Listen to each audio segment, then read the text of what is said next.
시편 55편 강해입니다. 이 내용을 보면은 예전에 친구가 배신을 해서 핍박으로 인해서 고난을 받고 있는 모습입니다. 특별히 다윗의 친구였던 아히도벨이 압살롬의 반란으로 대적한 일이라고 보기도 합니다. 그러나 맞지 않는 것은 사무엘하 15장 30에서 31절은 다윗은 성 안에 있는 것으로 나옵니다. 반면에 이 시편에서는 이 사람이 성 밖에 있는 것으로 나옵니다. 그래서 어떤 이는 예레미야라고 보기도 합니다. 그래서 6, 7절이 예레미야 9장 1, 2절과 관련이 있기 때문입니다. 그렇다면 배신한 친구는 예레미야 20장 1절에서 6절에 나오는 바스울이 됩니다. 어떤지는 잘 모릅니다. 우리가 누가 누군지 밝히는 것보다는 이 내용 자체가 어떤 의미인지를 잘 살펴보고 아는 것이 옳다고 생각합니다. 이 말씀을 보면서 우리는 우리를 배신하고 핍박하는 친구들을 만날 때 우리가 어떻게 해야 되는지 이 말씀을 통해서 찾아보고자 합니다. 첫 번째로 1절에서 8절 앞부분에는 하나님께 호소하는 내용입니다. 하나님께 호소를 시편 기록자는 하나님을 부르며 내 기도에 귀를 기울이시고라고 말을 합니다. 이는 귀를 잡아 늘리면서 잘 들어달라는 뜻입니다. 나의 간구를 외면하지 말고 말아주세요. 제발 숨지 마세요 라는 말은 못 본 채 하거나 어두운 곳에서 나오지 않는 것을 말합니다. 보고도 본 채만 하는 것을 말합니다. 신명기 22장 4절에 보면 이웃의 낙이나 소가 길에 쓰러져 있는 것을 보거든 못 본 채 하지 마십시오 라고 했습니다. 못 본 채 한다는 말은 숨는다는 말과도 같은 말입니다. 그래서 보고도 못 본 채 하고 숨고, 시편 기록자가 어려움에 처했는데 하나님이 마치 그냥 지나가는 것 같고 숨어 계신 것 같이 응답하지 않는다는 겁니다. 그래서 시편 기록자는 하나님을 향해서 제발 나를 못 본 채 하지 말아 주십시오. 숨지 말아 주십시오. 이렇게 말하는 겁니다. 한 맺힌 탄식을 어찌할 길 없어서 분노에 떨고 있는 자신을 봐달라는 겁니다.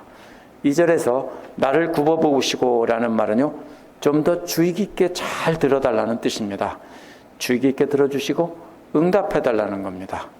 한 맺힌 탄식을 가눌 길이 없다라는 말은 자신의 불평 사이를 계속 방황하고 있다는 뜻입니다. 마치 어떤 것과 같으냐면요, 작은 관목이나 가시나무 같은 게 많이 있는 산속 혹시 뚫고 다녀봤어요? 저는 많이 다녀봤어요. 산에서 길을 잃어가지고. 그렇게 막 그런 데를 뚫고 다니면 살도 막 찢기고 긁히고 그러죠. 그렇게 되는 것과도 같은 상황입니다. 자신의 불평 사이를 계속 그렇게 방황하고 있습니다. 왜 들어주시지 않느냐며 계속 불평하며 방황하고 있는데 하나님은 들어주시지 않습니다. 나는 분노에 떨고 있다는 말은 하나님께서 들어주시지 않기에 내가 큰 소리로 울고 있다는 뜻입니다. 3절은 그렇게 큰 소리로 울고 있는 이유가 원수들이 악담을 퍼붓고 있기 때문이라고 합니다. 또한 악인들이 나를 억누르기 때문이라고 말합니다. 이게 무슨 말이냐면요, 말로는 악담을 퍼본 뒤에 발로 밟는 것과 같은 그런 행동입니다. 억누른다는 말은 발로 밟는 거예요. 말로 억누르고 또 실제로 발로 밟는 것과 같은 그런 것입니다. 왜냐하면 그들은 시편 기록자에게 재앙을 쏟는다고 했습니다. 또 원한 맺힌 마음으로 분노를 터뜨린다고 했습니다. 4절에서 먼저 내 마음이 진통하듯 뒤틀려 찢긴다고 했습니다.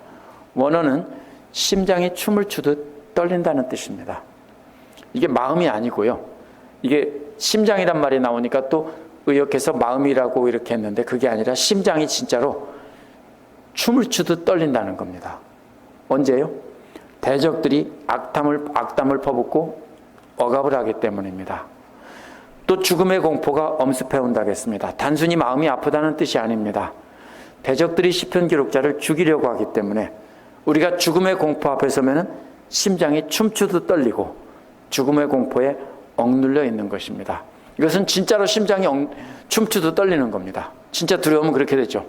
그래서 심장이 막 뛰고 정신없이 춤추듯 심장이 얼마나 많이 뛰면은 심장이 춤추는 것 같다라고 하는 겁니다. 5절은 그러한 죽음의 공포 때문에 두려움과 떨림이 나에게 밀려온다고 했습니다. 두려움이란 마음속에 큰 두려움이 일어나는 것이고, 떨림이란 그 결과 몸이 사시나무 떨리듯 마구 떨리는 것을 말합니다. 또 몸서리치는 전율이 나를 덮는다고 했습니다. 이번에는 무슨 뜻이냐면 이게요, 떨리는 정도가 너무 심해져서 꼼짝할 수도 없는 상태를 말합니다. 정말로 두려움에 떨다 보면은 그 두려움이 나를 엄습한다고 하죠. 나를 완전히 덮쳐서 꼼짝도 못하는 상태가 되는 겁니다. 움직이고 싶은데 움직일 수 없는 그런 상태 같은 것을 말합니다. 너무 두려워서요. 그렇죠? 너무 두려워서 오금이저리면 도망가야 되는데 도망도 못 가고 그냥 주저앉아서 오줌 싸고 있는 경우가 있을 수 있습니다. 바로 그런 상태입니다. 5절은 이제 시편 기록자는요, 손 하나 까딱할 수 없는 상태가 됐습니다. 공포감이 온몸을 사로잡아서 벌벌 떨게만 하고 있기 때문입니다. 이제 할 수 있는 게 뭐가 있습니까? 몸이 움직일 수 없을 때는 그래도 머리는 움직입니다. 그렇죠? 그래서 이제 머릿속으로 생각하는 것뿐입니다.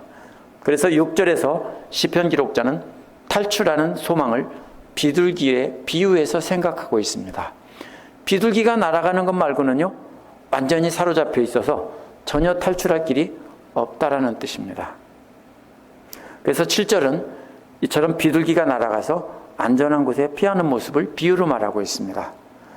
시편 기록자는 비둘기처럼 날아서 광야에 머무를 수 있을 것이라고 했습니다.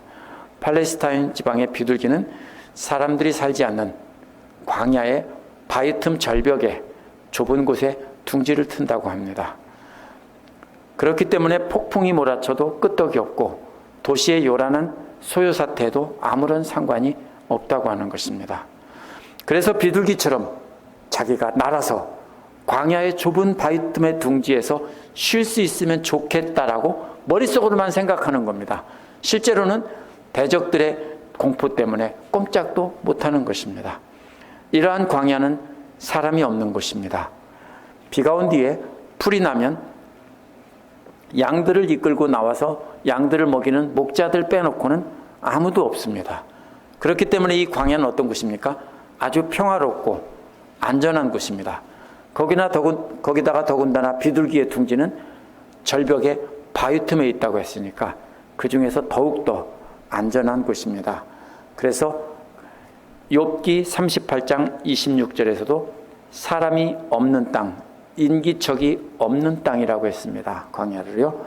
8절은 광풍과 폭풍을 피할 은신처로 서둘러 날아갔으면 하고 소망하고 있습니다. 이게 뭡니까? 광풍과 폭풍이 오기 전에 어서 탈출해서 날아가서 그 바위에 있는 자기 둥지에 바위 틈에 숨으면 아무리 광풍이 몰아쳐서 지나간다고 해도 사막의 모래바람이 몰아친다고 해도 아무 상관이 없는 것입니다. 그래서 그곳에 가서 안전한 곳에 가서 쉬고 싶다라는 것입니다. 이게 무슨 마음입니까? 진짜로 지금은 굉장히 힘들고 어렵고 공포감에 사로잡혀서 몸이 꼼짝할 수도 없는 그런 두려움에 사로잡혀 있다는 뜻입니다. 그래서 머릿속으로만 탈출해서 안전한 곳에서 쉬는 상상을 하고 있는 겁니다. 9절에서 15절은 심판을 위한 기도입니다. 그렇게 안전한 곳에 피하고 싶다고 소망을 말한 뒤에 9절에서는 시편 기록자는 원수들을 없애달라고 기도합니다. 왜요? 원수들을 막아주시지 않으면 자기는 죽을 수밖에 없기 때문에 지금 원수들을 없애달라고 하는 겁니다. 먼저 악한 사람들이 사는 도시를 없애달라고 간절히 간구합니다. 원수들을 죽여달라는 게 아니에요. 도시를 완전히 파괴해달라는 거예요. 잘 보면요, 원수들을 싹쓸이하고 죽이라는 말이 아니에요. 그런데 그렇게 완전히 파괴해도 문제가 있어요. 다시 세우겠죠? 그러니까 그들의 언어를 혼자 파괴해서 다시 세울 수 없게 해달라는 거예요. 큰 집을 지으려면, 도시를 세우려면 서로 같이 이렇게 하라고 저렇게 하라고 서로 이야기도 하고 의논도 하고 명령도 하고 해야 되겠죠. 말이 안 통하면은 막대기 달라고 했는데 합 안 주고 막 계속 이러면은 못하겠죠. 그런 뜻입니다. 그렇게 해서 다시 못하게. 어디에 나옵니까? 바벨탑 쌓는 얘기가 나옵니다. 바벨탑을 쌓을 때 모여서 악한 일을 꾀하기 때문에 거기서도 언어가 갈라지게 해서 하나님을 대적하여 성을 세울 수 없게 한 겁니다. 그거와 같은 뜻입니다. 왜 원수들이 사는 도시를 없애달라고 하냐면요. 첫 번째 쌍은 그 성에는 폭력과 분쟁이 있을 뿐이라고 했습니다. 폭력은 몸으로 싸우고 몸으로 치고받고 싸우는 것을 말합니다. 창세기 6장 10절에, 13절에서 하나님께서 땅을 홍수로 멸하시겠다고 한 이유가 사람들의 폭력 때문이라고 그랬습니다. 사람들이 전쟁을 하고 죽이고 악한 일을 행하기 때문입니다. 또 분쟁이라는 말은 말다툼하는 겁니다. 창세기 13장 7절에서 아브라함의 목자들과 롯의 목자들이 서로 다툼이 있었다고 했는데 그때 이 말은 말다툼한다는 뜻입니다. 그러면 무슨 뜻입니까? 몸싸움하고 전쟁을 하고 또 말로 다툼을 하는 것밖에 없다는 겁니다. 참 소란하겠죠. 멱살잡이 싸우고 말 다투고 계속 이런다는 것입니다. 10절은 그들이 밤낮으로 성벽 위를 돌아다니니 그 성 안에는 죄악과 고통이 가득 차 있구나라고 했습니다. 원수들이 살는 도시를 없애달라고 한 이유 두 번째 쌍이 뭐냐면요. 죄악과 고통이 가득한 것입니다. 죄악이란 음행과 우상숭배를 뜻하는 말입니다.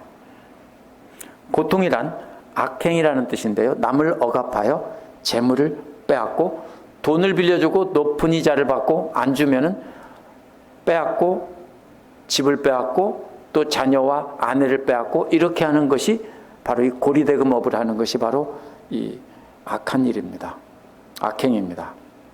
그런데 문제가 뭡니까? 지금 여기서 성벽 위에 수비대들이 성벽 위에 보통 보면은 무기를 들고 지키죠. 순찰을 하잖아요. 계속 돌고 있다고 했는데 그 성 안에서는 그 난리가 벌어지고 있다는 것입니다. 만약에 수비대들이 계속 성벽 위를 돌면서 안전하게 성을 지켜준다면 성 안에는 안전과 평화가 있어야 맞는 일입니다. 그런데 반대로 성을 지켜야 할 수비대들이 순찰하는데도 죄악과 고통이 가득 차 있다면 성벽 위에 수비대는 성한 사람들을 안전하게 지켜주는 사람이 아니라 감시하는 사람들입니다. 못살게 굴고 빼앗고 죽이고 하면서 감시하는 사람들입니다. 수비대들이 사람들을 감시하면서 성 안에 있는 사람들을 자신의 탐욕을 채우는데 이용하기 때문에 그 성 안은 감옥이 되고 그래서 죄악과 고통이 가득 차 있게 된다는 것입니다. 그래서 그 성을 없애달라고 한 것입니다. 11절에는 파괴와 억압과 속임수 이 세 쌍이 등장합니다. 두 쌍이 등장하면 서로 대립되는 개념이라고 했는데 세 개가 등장하면 점점 진행되는 거라고 그랬죠. 힘 있는 자들이 힘 없는 자들을 위협하기 위한 것입니다. 위협하는 것입니다. 먼저 파괴가 성 안에 있다고 했습니다. 수비대들이 제일 먼저 하는 일은 때려 부수는 겁니다. 파괴는 때려 부수는 겁니다. 겁을 줄 때 어떻게 합니까? 때려 부수죠. 옛날에 어떻게 해요? 부부싸움 할 때 싸우는 아버지들이 어떻게 합니까? 밥상을 엎고 물건을 집어 던지죠. 이게 뭐예요? 겁을 주려는 거예요. 1단계예요. 안 되면 그 다음에 어떻게 해요, 이제? 여기서 뭐라고 했어요? 억압이라고 그랬어요. 억압이 뭐예요? 두들겨 패서 팔다리가 부러지게, 다치게 만드는 거예요. 처음에는 뭘 부순다고요? 재산을 부수는 거예요. 그 다음에는 뭐예요? 안 들으면 두들겨 패서 상처를 입히고 다리를 부러뜨리고 뼈를 부러뜨리고 하는 겁니다. 파괴보다 억압이 훨씬 센 겁니다. 마지막으로 속임수는 그래도 안 들으면, 그죠? 파괴하고 억압해도 안 들으면 거짓말로 속여서 빼앗고 큰 피해를 입힙니다. 그렇죠? 괜찮다 괜찮다 하고 뭐예요? 집안에 들어간 사이에 집에다 불을 지른다든지 이런 식으로 속이는 겁니다. 속임수가 어떤 거예요? 가장 마지막에 하는 것입니다. 억압과 속임수가 광장에서 떠나지 않는다는 말은 재판 과정에서 그렇게 한다는 뜻입니다. 재판하는 곳에서 두들겨 패고 속임수로 판결해서 큰 피해를 입히는 것입니다. 광장은 재판하는 곳이기 때문입니다. 그래서 이 7가지가 두 쌍, 2쌍, 그 다음에 나머지 3개. 이렇게 해서 이 악인들에 의해서 저질러지는 죄악을 이렇게 말한 것입니다. 그런데 이런 악을 행하는 자가 시편 기록자의 원수가 아니라 친구라는 겁니다. 만약 원수였다면 견딜 수 있다는 것입니다. 나를 미워하는 자가 시편 기록자에 대해서 자신을 높이며 자랑하던 원수라면 피해서 숨기려 됐을 것이라는 것입니다. 근데 그 친구는 어떻게 돼요? 지금 시편 기록자를 비난하고 공격하고 속이고 하던 사람은 동료고 친구고 가까운 벗이라는 겁니다. 어떻게 했다고요? 겸손히 하나님을 섬기는 척하고 마음이 제일 잘 통하는 친구처럼 그렇게 늘 함께 성전에 드나들고 예배하고 함께 그렇게 지냈다는 것입니다. 13절은 그렇게 시편 기록자에게 악을 행한 가장 가까운 내 동료, 내 친구, 내 가까운 벗이라는 겁니다. 함께 우정을 나누며 함께 하나님의 집이 뭐예요? 성전에 드나들면서 함께 예배도 드렸다는 겁니다. 그러니 정말로 힘든 상황입니다. 이제 사망이 그들 위에 덮치기를 바랍니다. 그들이 산채로 음부에 내려가게 해달라고 합니다. 왜냐하면 그들이 사는 곳과 그들이 마음 가운데 악이 머물고 있기 때문입니다. 그래서 그들이 사는 곳, 그 성이 무너지고 언어가 갈라지게 해달라고 한 다음에 그래도 아무것도 없어져도 그래도 또 그들 안에 계속해서 악이 머물고 있기 때문에 사실은 그들을 죽게 해달라는 것이 아니라 그들 안에 있는 악이 사라지게 해달라는 것입니다. 땅이 열려서 고라 자손을 삼킨 것처럼 저들 모두를 산채로 음부에 떨어지게 해서 그 악이 사라지게 해달라는 것입니다.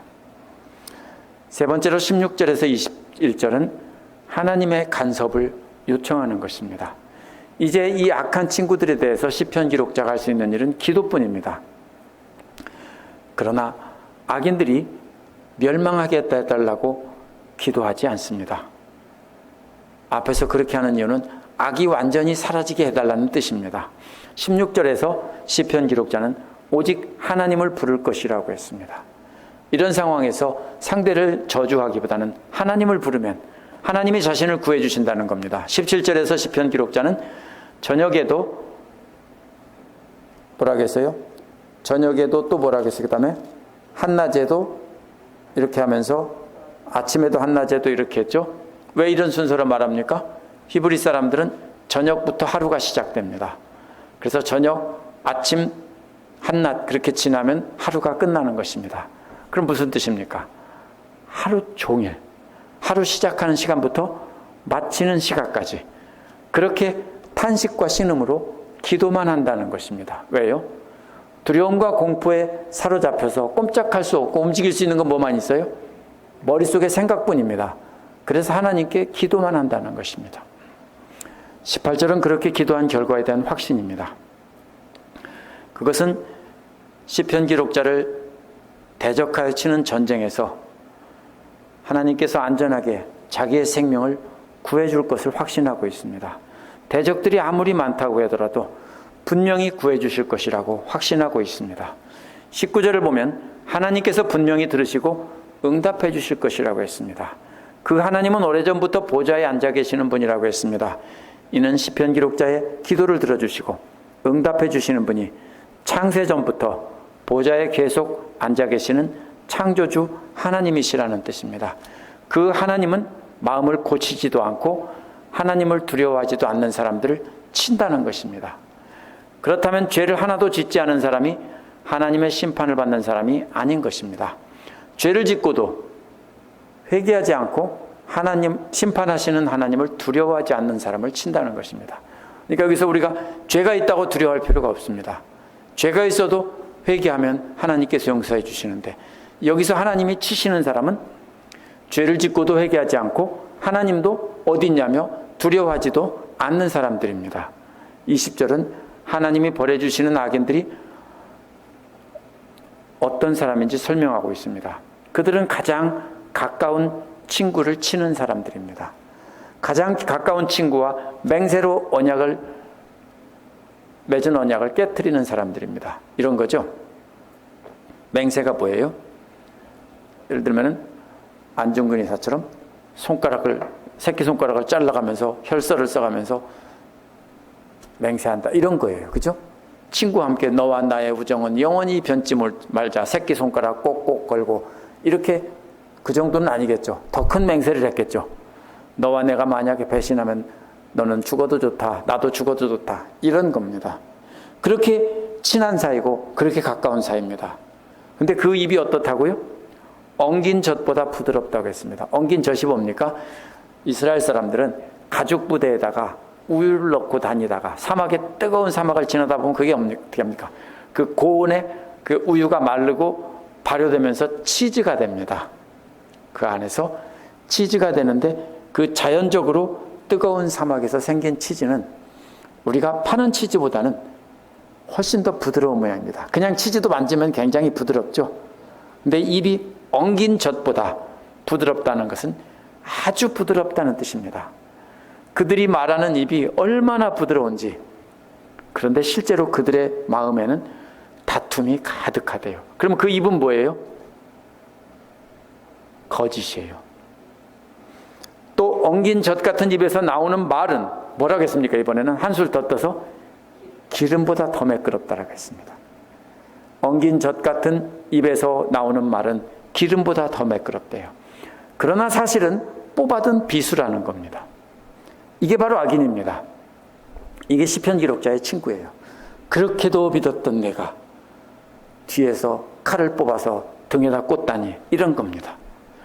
말로 잘하는 척하고 최고로 사랑하는 척하는 사람이, 뒤통수 치는 사람이 바로 악인입니다. 말로는 감사와 은혜를 입에 달고 살면서 하나님을 제일로 섬긴다고 떠들지만 실제로는 하나님을 대적하고 또 사랑하는 친구도 대적하는 사람이, 이용하는 사람이 바로 원수입니다. 어떻게 대적합니까?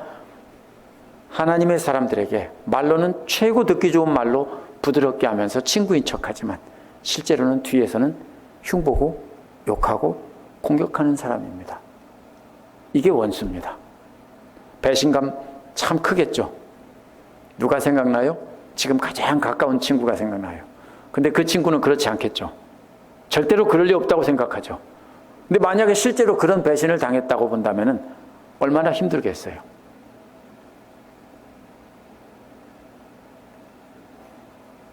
그게 악인입니다. 지금 22절에서 23절은 이제 격려의 말이 나옵니다. 이렇게 가까운 친구까지 비수를 들고 찌르는 상황에서 오직 믿을 분은 하나님 한 분뿐이라는 것입니다. 그러므로 그분께 우리 모든 짐을 맡기라는 것입니다. 짐이라는 말은 70인역 구약성서에서 근심이라는 말로 번역되었습니다. 우리가 믿었던 친구의 공격을 받아서 그 마음이 힘들 때 얼마나 힘들겠어요.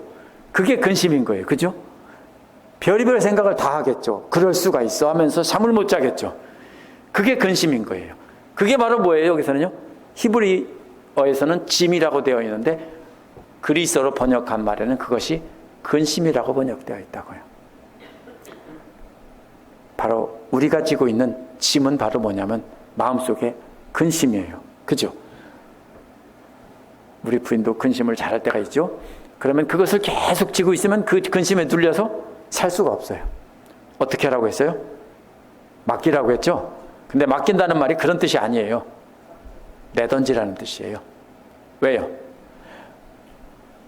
정말로 무거워 깔려 죽을 지경인데 그걸 들고서 공손히 내려놓을 수 있어요? 힘이 없으니까 그냥 던지는 겁니다. 그러면 주님께서 받아주신다고요. 뿐만 아니라 던지고 나면 어떻게 되겠습니까? 서 있을 수가 없어요. 그렇죠? 그 무거운 것을 겨우 내려놓고 나면은 휘청거리고 넘어지게 되어 있습니다. 그때 주님께서 받아주시고 잡아주신대. 어떻게 동시에 두 가지 하나 몰라요. 한 손으로 척 받고 한 손으로 딱 잡아주시는 것 같아요. 그렇게 잡아주신다는 겁니다. 하나님은 의로운 사람을 망하도록 영영 그대로 내버려 두지 않는다고 했습니다. 망한다는 말은 흔들린다는 말입니다. 들고 있던 무거운 근심을 힘겹게 겨우 던지고 나니까 휘청거려서 넘어지는데 그때 그 흔들거릴 때 잡아주신다는 겁니다. 하나님은 악한 무리들이 의인들을 흔들어서 넘어지게 하고 근심에 가득 차게 할 때도 그대로 두지 않는 것입니다. 반드시 그런 악인들을 심판해 주시고, 그러나 하나님을 믿고 있는 사람들은 잡아주신다는 겁니다. 그러니까 근심, 걱정 모두 다, 무거운 짐을 다 주님께 던져드리고 우리는 근심하지 말아야 하는 것입니다. 그것이 바로 뭐예요? 하나님을 믿는다는 것입니다.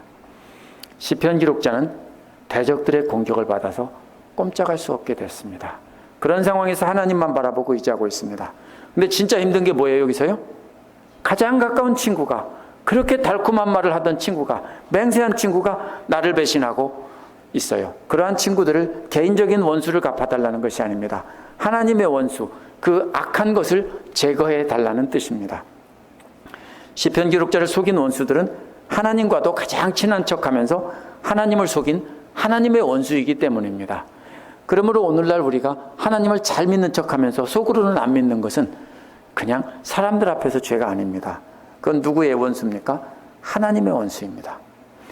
그동안 그런 원수들을 친구로 생각한 것이 엉긴 적과 같이 부드럽고 기름처럼 매끄러운 말 때문인데, 그게 어떻게 느껴집니까? 그게 가짜라는 게 느껴진다면 그 느낌이, 달콤하던 느낌이 달콤한 게 아니고 끔찍하겠죠. 그러나 사람은 속일 수 있어도 하나님은 속일 수 없습니다. 오늘 말씀 22절이 어디서 많이 본 것 같죠?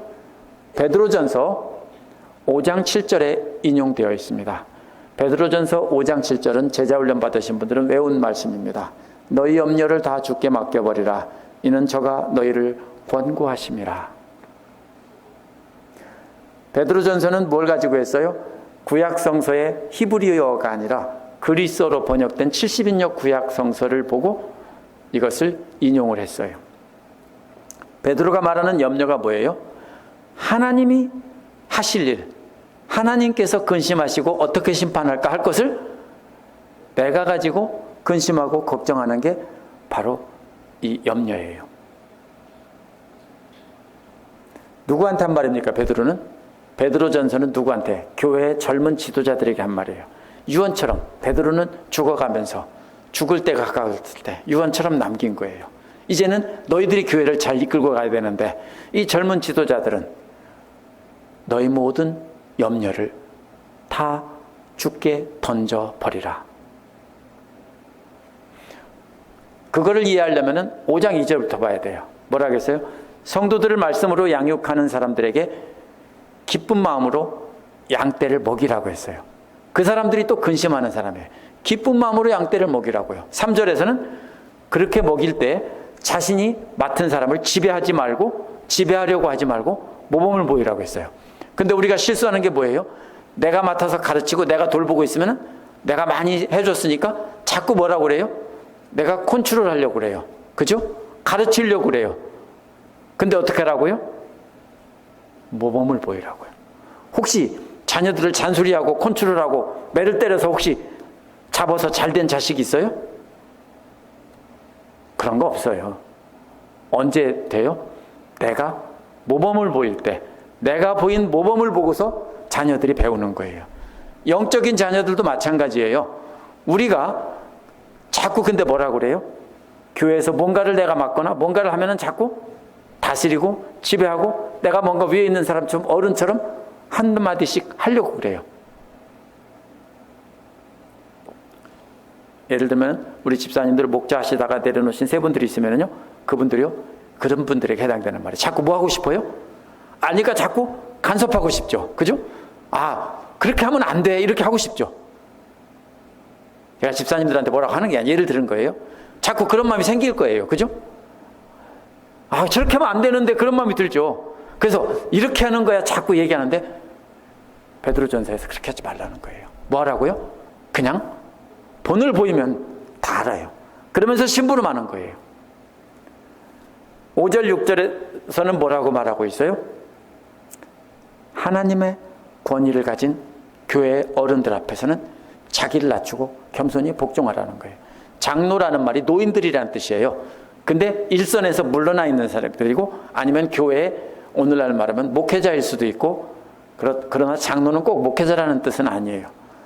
그러면 노인들, 교회 어른들, 이게 누굴까요? 예수님 살아계실 때부터 예수 믿던 처음에 믿던 사람들이 이제 베드로전서가 쓰여졌을 때는 다 노인이 됐어요. 그 사람들 앞에 겸손히 복종하라고요. 집에서 말하면 무슨 뜻이에요? 시어머니 시아버지한테 복종하라고요.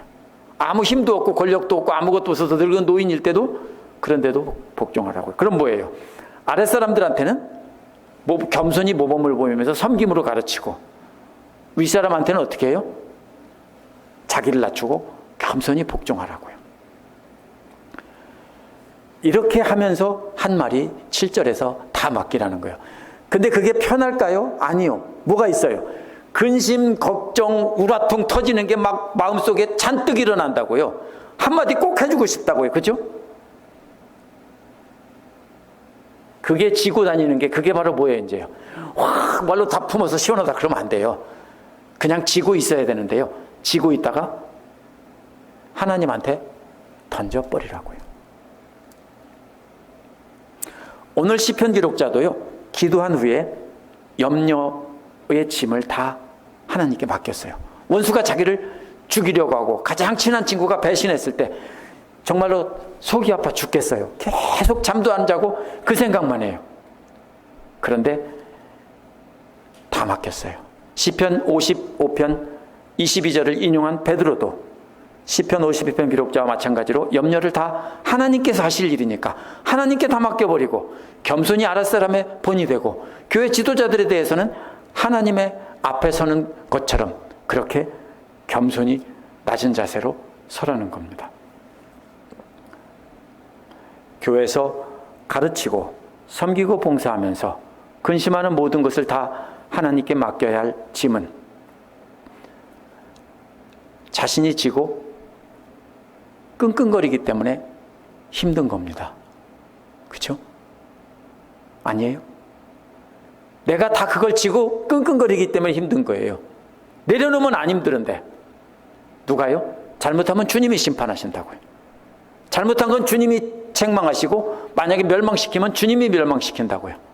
그걸 믿고 하나님께 맡기고 다 짐을 내려놓으면 우리는 편안해질 수 있는 것입니다.